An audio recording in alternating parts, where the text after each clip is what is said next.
الخبيثات للخبيثين والخبيثون للخبيثات. بسم الله الرحمن الرحيم. السلام عليكم ورحمة الله وبركاته. الحمد لله على إحسانه والشكر له على توفيقه وامتنانه وأشهد أن لا إله إلا الله وحده لا شريك له تعظيما لشأنه وأشهد أن محمدا عبده ورسوله الداعي إلى رضوانه اللهم صل عليه وعلى آله وأصحابه وإخوانه. Ikhwan dan akhwat, Bapak dan Ibu-ibu yang dirahmati oleh Allah Subhanahu wa taala. Pada kesempatan bahagia ini kita akan membahas secara singkat tentang kegiatan Nabi sallallahu alaihi wasallam harian, yang hal ini mendapat perhatian dari para ulama, ya, bagaimana Rasulullah SAW menghabiskan waktunya sehari-hari, ya. Tentunya di sana ada rutinitas harian Nabi sallallahu alaihi wasallam dan ada hal-hal yang di luar rutinitas sesuai dengan situasi dan kondisi, ya. Kita sebagai umat Islam tentunya berusaha mengenali kegiatan Nabi sallallahu alaihi wasallam, karena setiap yang dikerjakan oleh Nabi adalah contoh yang hendaknya kita teladani. Laqad kana lakum fi Rasulillahi uswatun hasanah. Sungguh pada diri Nabi sallallahu alaihi wasallam ada uswah hasanah, ya. Dan sebagai bentuk tanda cinta kita kepada Allah adalah mengikuti sunnah-sunnah Nabi sallallahu alaihi wasallam. Allah Subhanahu wa taala berfirman, "Qul in kuntum tuhibbunallaha fattabi'uni yuhibbukumullah." Ya, wa yaghfir lakum dzunubakum. Katakanlah, jika kalian cinta kepada Allah Subhanahu wa taala, fattabi'uni, maka ikutilah aku, ikutilah Nabi sallallahu alaihi wasallam. Yuhibbukumullah, niscaya Allah akan mencintai kalian. Dan mengenali kegiatan Rasulullah sallallahu alaihi wasallam harian ini akan menambah cinta kita kepada Nabi sallallahu alaihi wasallam dan juga membimbing kita untuk bisa mengisi hari-hari kita dan waktu-waktu kita. Dan terus terang kita akui bahwasanya kita hidup di zaman yang dimana waktu kita bisa jadi sangat banyak terbuang dengan adanya medsos, dengan adanya berita-berita yang tiada habis-habisnya. Ketika seorang tidak memanage waktunya, dia akan tanpa terasa waktunya akan habis, akan terbuang, sehingga yang ada hanyalah penyesalan pada hari kiamat kala. Ikhwan dan akhwat yang dirahmati oleh Subhanahu wa taala, oleh karenanya pada kesempatan kali ini kita akan bahas tentang kegiatan rutin Nabi sallallahu alaihi wasallam. Sebelum ini saya ingatkan bahwasanya cara kita beramal tidak lain adalah dengan mengenal sunnah Nabi sallallahu alaihi wasallam. Cara kita beramal, kalau ingin namanya beramal, kita tahu orang beriman harus beramal. Nah, amalnya bagaimana caranya? Mengikuti sunnah Nabi sallallahu alaihi wasallam, ya. Itulah cara kita beramal saleh, ya.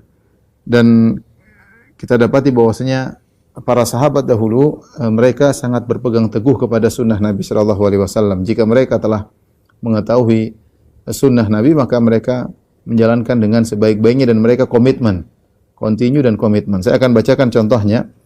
Misalnya sebuah hadis yang diriwayatkan oleh Imam Muslim dalam sahihnya. Perhatikan dari Nu'man bin Salim. Nu'man bin Salim kemudian meriwayatkan dari Amr bin Aus. Dari Nu'man bin Salim dari Amr bin Aus. Orang kedua adalah Amr bin Aus.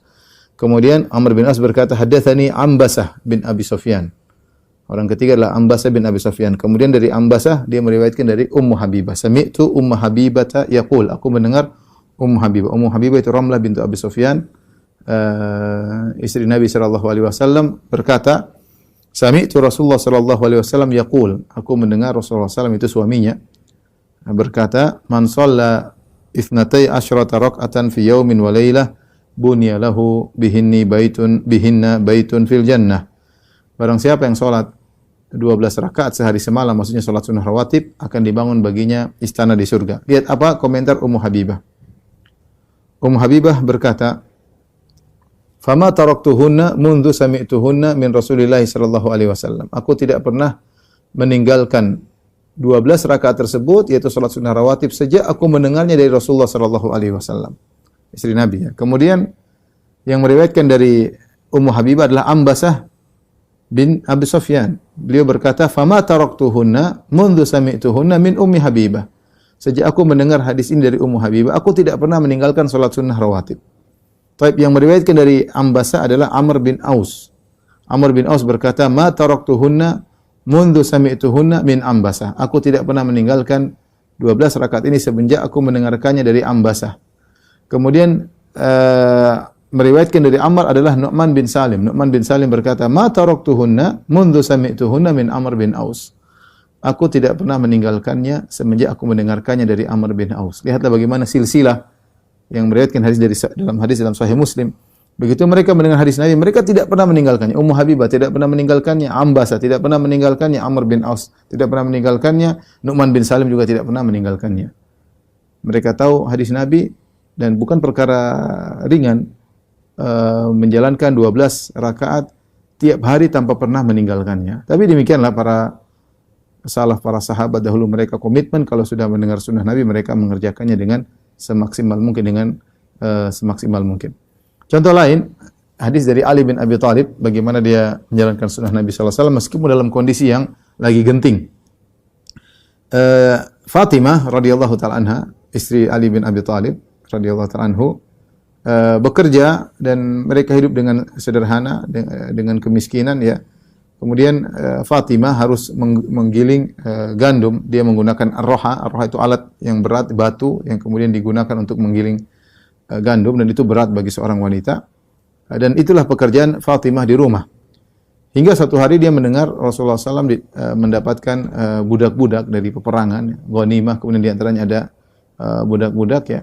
Maka Fatimah segera pergi menuju ayahnya. Rasulullah SAW berharap untuk dikasih budak supaya bisa melakukan pekerjaan rumahnya, menggiling gandum karena pekerjaan berat. Ternyata Rasulullah SAW tidak ada. Maka kemudian Fatimah bertemu dengan Aisyah, istri Nabi SAW, maka dia kabarkan. Ya, maka kemudian Fatimah pulang ke rumahnya bersama Ali bin Abi Thalib radhiyallahu taala anhu. Tatkala Nabi SAW datang, maka Aisyah mengabarkan kepada Nabi SAW bahwasanya tadi Fatimah datang minta untuk dihadirkan kalau bisa ada pembantu atau budak yang bisa membantunya. Ya, maka akhirnya Rasulullah SAW pun datang ke rumah anak putrinya yaitu Fatimah. Kata Ali radhiyallahu taala anhu, "Wa qad akhadna madaji'ana." Ketika itu kami sudah mau tidur. Fadhahabna naqum, kami ingin bangun ketika lihat Nabi datang, kata Nabi, "Ala makanikuma." Jangan bangun, tetap aja.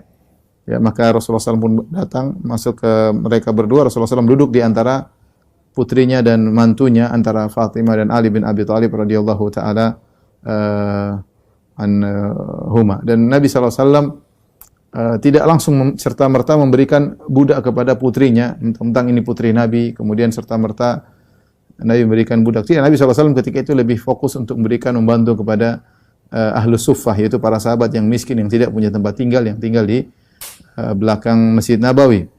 Maka Rasulullah SAW berkata kepada mereka berdua, karena Rasulullah tidak kasih pembantu. Kata Rasulullah SAW, ala u'allimukuma khairan mimma sa'altuma.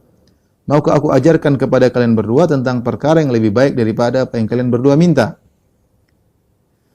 Yaitu daripada pembantu. Ya. Idza akhadtuma madaji'akuma. Jika kalian berdua hendak tidur, hendaknya kalian antukabbirallaha arba'an wa salasin. Hendaknya kalian berdua bertakbir kepada Allah 34 kali. Wa tusabbihahu salasan wa salasin. Dan hendaknya kalian bertasbih 33 kali. Wa tahmadahu salasan wa salasin. Hendaknya kalian bertahmid, yaitu alhamdulillah, sebanyak 33 kali. Fahuwa khairun lakuma min khadim. Ini lebih baik bagi kalian berdua daripada seorang membantu. Apa kata Ali setelah menyampaikan hadis ini? Dia berkata, "Ma taraktuhu mundu sami'tuhu minan Nabi sallallahu alaihi wasallam." Aku tidak pernah meninggalkan zikir ini sebelum tidur. Ini karena zikir sebelum tidur ini. Aku tidak pernah meninggalkannya semenjak aku mendengar dari Nabi sallallahu alaihi wasallam. Tidak pernah meninggal sampai meninggal dunia, tidak pernah meninggalkan zikir ini. Maksudnya ini bagaimana komitmen para sahabat. Sampai ada yang tanya kepada Ali bin Abi Thalib, "Wala lailatus siffin?" Wahai Ali, apakah Anda tidak meninggalkannya sampai ketika adalah terjadi perang Siffin? Kita tahu perang Siffin adalah perang yang genting, konflik antara Ali bin Abi Thalib dengan Muawiyah radhiyallahu taala anhuma. Sama-sama ada khilaf ijtihad di antara mereka berdua yang terjadi peperangan. Artinya, apakah dalam kondisi perang Ali bin Abi Thalib tidak meninggalkan zikir tersebut? Kata Ali bin Abi Thalib radhiyallahu anhu, "Wala lailatus siffin." Ini yang bertanya ingin tahu, ini mungkin kalau ya Ali tidak meninggalkan, tapi mungkin kalau kondisi genting dia mungkin tinggalkan atau lupa. Kata Ali, "Wala lailatus siffin." Bahkan dalam malam perang Siffin pun saya tidak meninggalkan zikir ini, ya. Ini menunjukkan, dan padahal beliau adalah pemimpin perang ketika itu, tentu sibuk namanya pemimpin perang, sibuk urusan ngurus ini, berita ana berita sini, ya, mengatur strategi perperangan, tapi beliau tidak meninggalkan zikir ini. Ini menunjukkan bagaimana komitmen para sahabat dalam menjalankan sunnah-sunnah Nabi sallallahu alaihi wasallam, ya. Oleh karenanya kalau ada sunnah Nabi yang mereka luputkan, mereka tidak tahu, mereka menyesal. Mereka menyesal, ya. Karena berarti mereka ketinggalan amal soleh. Mereka luput dari mereka banyak pahala. Sebagaimana yang dialami oleh Ibnu Umar radhiyallahu ta'ala anhu. Ibnu Umar terkenal, Ibnu Umar adalah seorang yang sangat mengikuti Nabi sallallahu alaihi wasallam, ya. Mengikuti Nabi sallallahu alaihi wasallam, ya. Berusaha menjalankan sunnah-sunnah Nabi. Terkenal beliau, ya. Sampai beliau pernah mampir suatu tempat. Kenapa mampir di situ? Rasulullah pernah buang air kecil di sini. Dia pun ngikut. Saking ingin mengikuti jejak Nabi sallallahu alaihi wasallam, menapak jejak, ya.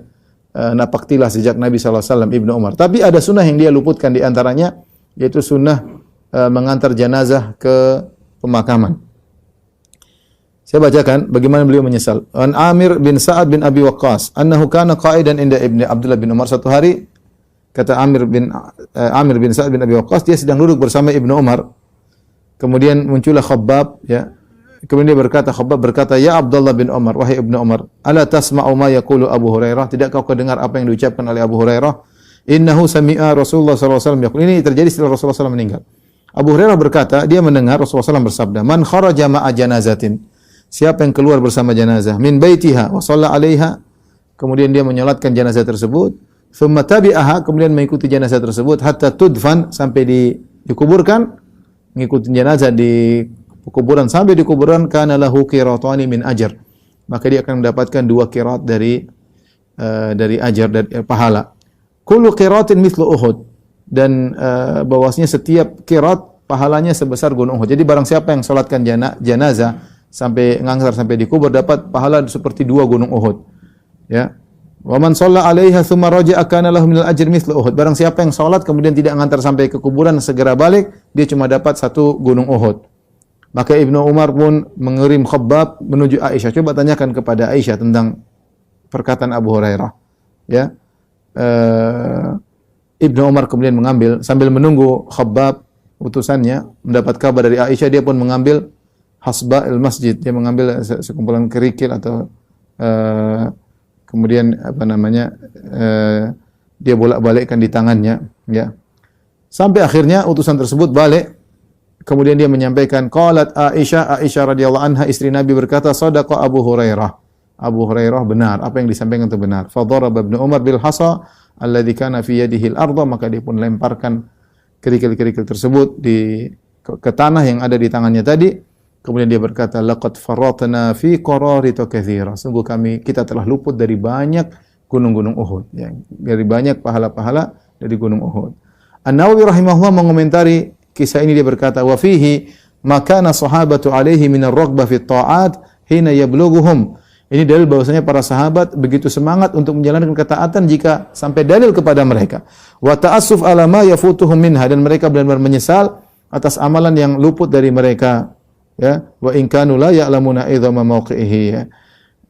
Taib, ini dalil bahwasanya bagaimana para sahabat semangat untuk menjalankan sunnah-sunnah Nabi sallallahu alaihi wasallam, ya.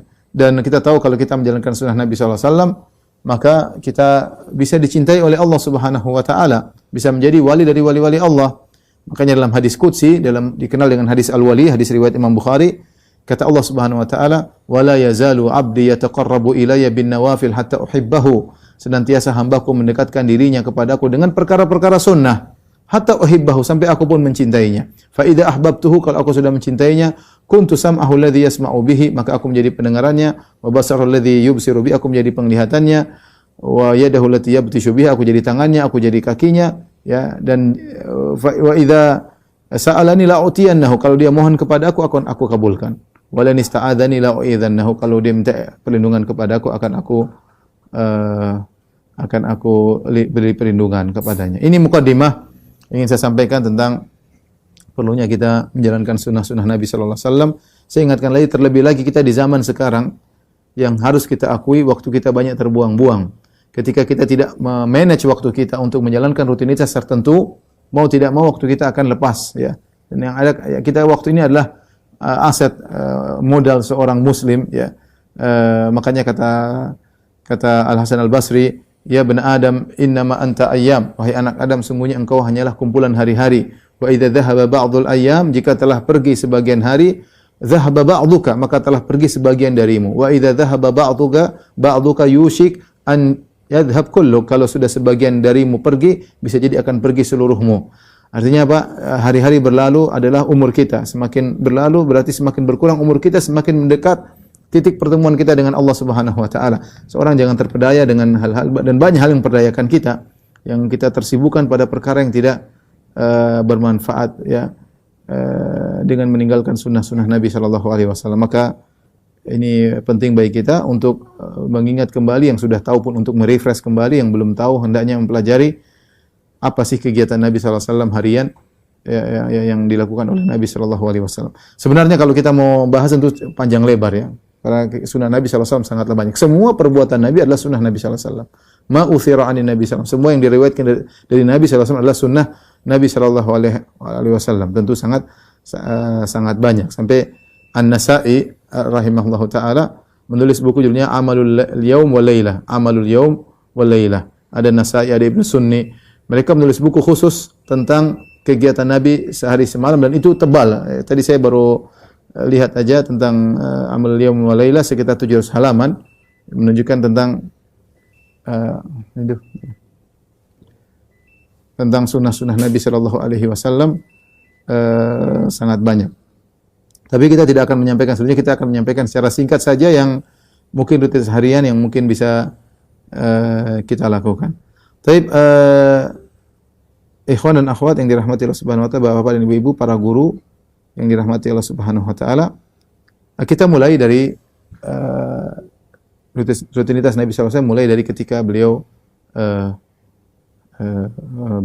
bangun tidur, ya. Saya ingin sampaikan bahwasanya rutinitas Nabi bisa kita bagi dua.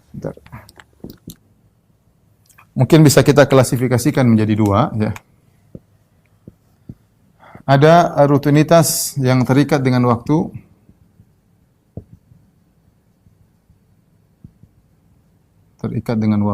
yaitu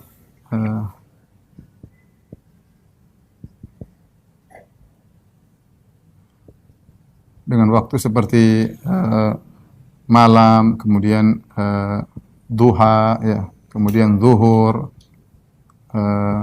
subuh, dan lain-lain, ya. Dan lain-lain. Kemudian ada rutinitas yang tidak terkait dengan waktu,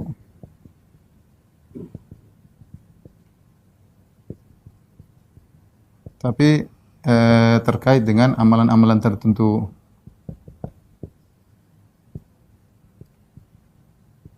Untuk kegiatan tertentu.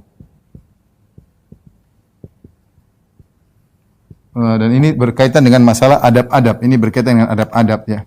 Adab-adab. Ini banyak sekali, ya. Misalnya adab makan, misalnya, ya.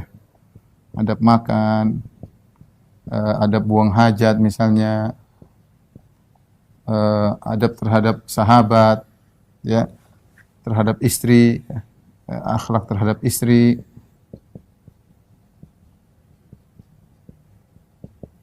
Terus adab terhadap teman, kemudian terhadap tetangga, dan lain-lain, sangat banyak, ya. Dan lain-lain sangat banyak. Seharusnya kalau kita bicara tentang rutinitas harian, kita harus bahas dua-duanya seharusnya, ya. Tapi ini nggak mungkin kita bahas dalam satu pertemuan. Maka untuk yang ini mungkin mungkin saya tidak saya bahas. Mungkin kita fokus ini aja, rutinitas terikat dengan waktu sebagai gambaran. Adapun masalah adab, kita bisa belajar di buku-buku yang lain, seperti buku yang ditulis oleh, misalnya dalam Riyadhus Shalihin ada adab-adab, dalam kitab misalnya Kitabul Jami' karya Ibnu Hajar Al-Asqalani yang berbicara tentang adab-adab juga, dan banyak buku-buku berkaitan dengan adab, misalnya Adabul Mufrad karya Imam Al-Bukhari, Al-Adab Al-Mufrad, Dan banyak para ulama menulis tentang adab dan akhlak, bagaimana adab-adab Nabi, adab makan, adab tidur, adab minum, adab ngobrol, adab dengan istri, luas adab bersahabat dan lain-lainnya.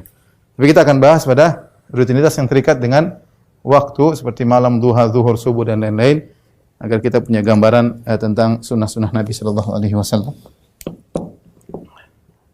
Baik, ikhwan dan akhwat, Bapak-bapak dan ibu-ibu, para guru yang dirahmati Allah Subhanahu wa taala. Kita mulai dengan adab Nabi sallallahu alaihi wasallam ketika bangun tidur, ya. Bagaimana rutinitas Nabi sallallahu alaihi wasallam?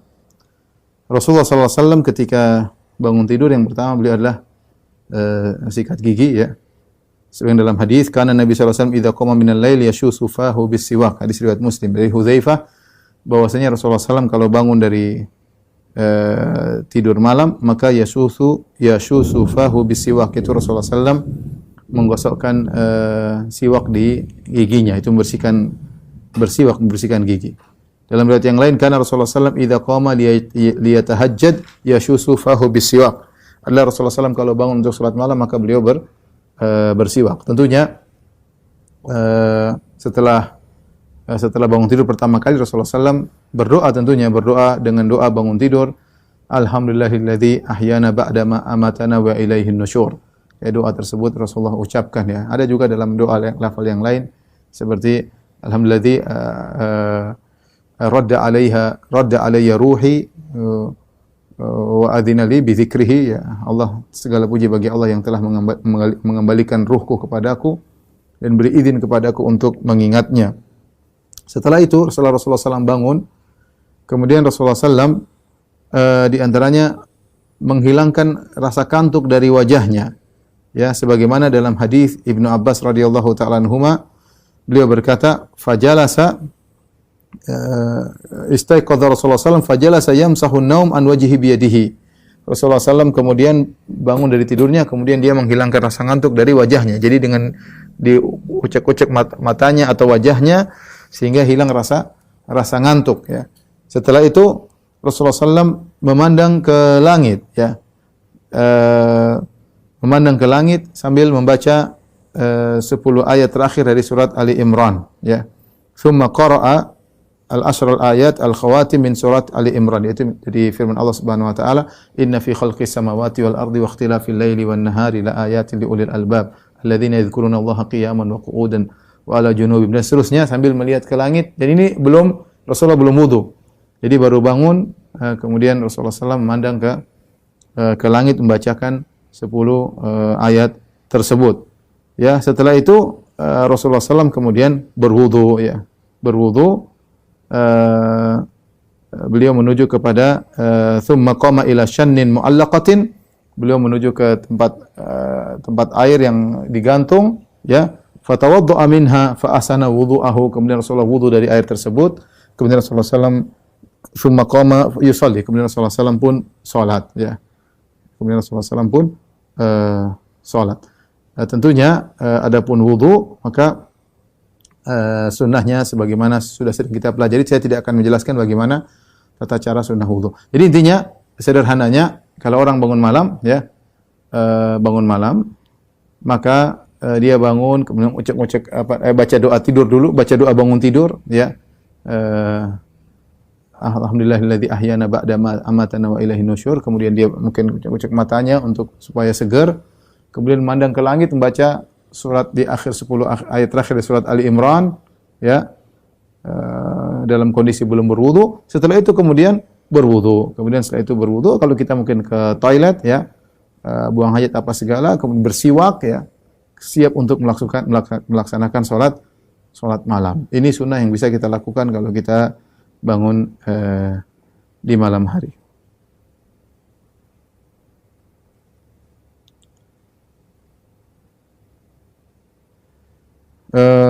Kemudian Rasulullah SAW menjalankan salat malam, ya. Salat malam sebagaimana kita ketahui, ya, ini adalah syaraful mu'min bi qiyamil lail. Kemuliaan seorang mukmin adalah dengan salat malam, ya. Seorang mukmin berusaha ada waktu untuk salat malam, ya. Kata Rasulullah SAW, alaikum bi qiyamil lail, hendaknya kalian salat malam. Fa innahu da'bus salihina min qablikum. Sungguhnya salat malam adalah kebiasaan orang-orang soleh sebelum kalian. Makanya saya sering bercanda, saya bilang kalau ada orang merasa dirinya soleh, kemudian dia tidak salat malam, maka perasaannya hendaknya dipertanyakan ya, hendaknya dipertanyakan. Karena Rasulullah mengatakan fa innahu da'bus salihina min qablikum. Salat malam adalah kebiasaan orang soleh sebelum kalian ya. Dan sebagian ulama mengatakan salat malam adalah zad, adalah bekal seorang mukmin untuk menghadapi kesehariannya. Seorang mencarger imannya, dan di malam hari charger iman sangat cepat. Charger iman sangat cepat ketika dia bangun untuk salat malam meskipun hanya 3 rakaat, meskipun hanya 5 rakaat ya. Kita tidak mungkin sulit seperti Nabi SAW yang salat sampai berjam-jam ya. Sampai setengah malam salat atau sepertiga malam penuh salat. Berat bagi kita, tapi paling tidak kita ada punya waktu untuk salat malam, paling tidak salat witir meskipun 3 rakaat. Yang terbaik adalah seorang salat dengan salatnya Nabi Daud alaihissalam. Kata Nabi sallallahu alaihi wasallam, wa ahabbus salati ila Allah salatu Daud. Salat yang paling dicintai oleh Allah adalah salatnya Nabi Daud. Kana yanamu nisfal lail, dia tidur setengah malam, wa yaqumu thulutsahu, kemudian dia pun salat malam sepertiga malam, wa yanamu sudusahu, dan dia pun tidur seperenam malam ya. Jadi tidur setengah malam, salat malam sepertiga malam, kemudian tidur lagi seperenam malam. Ini yang paling dicintai oleh Allah Subhanahu wa taala. Kalau orang bisa melaksanakan rutinitas seperti ini, maka ini dia akan bisa salat malam dan dia bisa segar ketika di pagi hari karena dia sempat tidur lagi sebelum subuh sekitar seperenam malam. Bagaimana cara melakukan hal ini? Caranya seorang melihat kapan azan maghrib dengan azan subuh. Antara azan maghrib sampai azan subuh bagilah menjadi 6. Jadilah menjadi 6 waktu. Maka 3 bagian yang pertama jadi 6 bagian, bagi 6. 3 bagian pertama untuk tidur. Karena itu Rasulullah tidur kata Nabi Daud alaihissalam tidur setengah malam. Kemudian 2 bagian dari 6 bagian tersebut untuk sholat malam. Kemudian 1 bagian terakhir untuk tidur kembali. Untuk tidur kembali. Ini untuk mempermudah. Jadi saya ulangi, bagaimana kita cara mempraktekkan praktek sholatnya Nabi Daud alaihissalam, tidur setengah malam, sholat sepertiga malam, dan tidur lagi seperenam malam. Caranya kita bagi malam, dan malam itu dimulai dari terbenam matahari sampai terbit fajar, yaitu sampai azan subuh, azan maghrib dan subuh. Kita bagi 6. Bagi 6 ya. Bagi 6, setelah itu 3 bagian pertama yang merupakan setengah, kita buat tidur, kemudian 2 bagian, ya, yaitu 2/6, yaitu sama dengan 1/3, kita gunakan untuk sholat, kemudian tinggal 1/6 kita untuk tidur. Atau kita bangun malam seperti Nabi SAW, sepertiga malam terakhir, kemudian kita sholat. Dan ini menunjukkan, dianjurkan kita sholat malam setelah tidur, yang disebut dengan tahajud. Disebut dengan tahajud. Ya, maka tidur dulu, baru kemudian kita bangun sebagaimana Nabi SAW sholat malam sampai subuh, sampai menjelang subuh. Bisa dua-dua melakukan sholat malam model Nabi Daud alaihissalam atau model Nabi SAW, silakan. Bagi siapa yang tidak mampu untuk sholat malam, maka sholat sebisanya. Bahkan dia boleh sholat sebelum tidur, ya. Dia boleh sholat sebelum tidur, sebagaimana perkataan sebagian sahabat, ya. Seperti perkataan Abu Darda dan juga Abu Hurairah. Mereka berdua berkata, "Ausani khalili bi thalath." Abu Hurairah berkata, kekasih kami yaitu Rasulullah SAW mewasiatkan kepada kami di antaranya wa an utir qabla an anam, yaitu witir sebelum tidur. Witir sebelum tidur. Ini bagi orang-orang yang sulit bangun di akhir malam, mereka boleh salat malam dan witir sebelum tidur. Baik, ikhwan dan akhwat yang dirahmati Allah Subhanahu wa taala, jadi kita buka hari kita dengan salat malam, dengan charger iman kita. Ya, bersendirian bersama Allah Subhanahu wa taala. Yang Nabi SAW mengatakan, "Shallu bil lail wan nasu niyam, tadkhul jannata bisalam." Salatlah kalian di malam hari kalau orang sedang tidur, niscaya kalian akan masuk surga dengan penuh keselamatan. Ini sunnah, jangan pernah dianggap sepele, ya, membuka hari dengan salat malam kepada Allah Subhanahu wa taala. Alhamdulillah kita di bulan Ramadan kita ada latihan tarawih, tapi biasanya tarawih di awal malam. Kalau sudah Ramadan selesai, jangan lupa kita biasakan salat malam. Itu masalahnya bukan masalah masalah bisa atau tidak, masalah mau atau tidak. Ya, kalau semua bisa, semua bisa. Saya lihat orang kita ini kalau mau berangkat, mau naik pesawat, jam 3 malam kita bisa bangun jam 1. Pesawat pada subuh kita bisa bangun jam 3. Kita bisa dan tidak ketinggalan pesawat. Ya, karena kita punya azam kuat, saya ingin naik pesawat jam 5 pesawat. Jadi saya jam 3 saya sudah berangkat dari rumah menuju Cengkareng atau menuju ke bandara Halim Perdana Kusuma. Pokoknya saya sudah niat saya akan bisa bangun jam 2 atau bangun setengah 3 atau bangun jam 3 bisa. Tinggal kita mau atau tidak, ya. Ya, semua orang mengatakan Ustaz susah bangun malam. Bukan masalah susah, kamu tidak mau. Kalau kamu mau bisa. Ya, kita punya alat alarm, HP. Kalau perlu nyalakan HP 3 taruh sana taruh sini, kita pasti bangun. Cuma kita kalau nggak mau ya tetap aja nggak mau. Pasang alarm 10 ya kita matiin lagi, selesai tidur lagi. Jadi ini hanya masalah hal kebiasaan. Kalau biasanya kita bangun misalnya jam 4:30 pas azan, kita alarmnya dimundurin, bangun atau dimajukan, yaitu kita bangun jam 4. Alhamdulillah masih ada waktu ke toilet 10 menit, sisanya masih 20 menit, kita bisa sholat. 20 menit lumayan, nikmat. Kita sholat 6 rakaat, 4 rakaat. Masya Allah itu luar biasa. Apalagi kalau kita bangun jam 3, apalagi kita bangun setengah 4, kita bangun jam 2, lebih luar biasa. Tapi kita tidak bisa maksa, karena masing-masing kita punya kegiatan di siang hari yang menjadikan alasan bagi kita untuk tidak sholat malam. Enggak, tapi paling tidak ada 3 rakaat, 5 rakaat kita kerjakanlah di tengah-tengah kesibukan kita. Inilah sunnah yang sangat indah yang hendaknya kita tidak tinggalkan. وَالطَّيِّبَاتُ لِلطَّيِّبِينَ وَالطَّيِّبُونَ لِلطَّيِّبَاتِ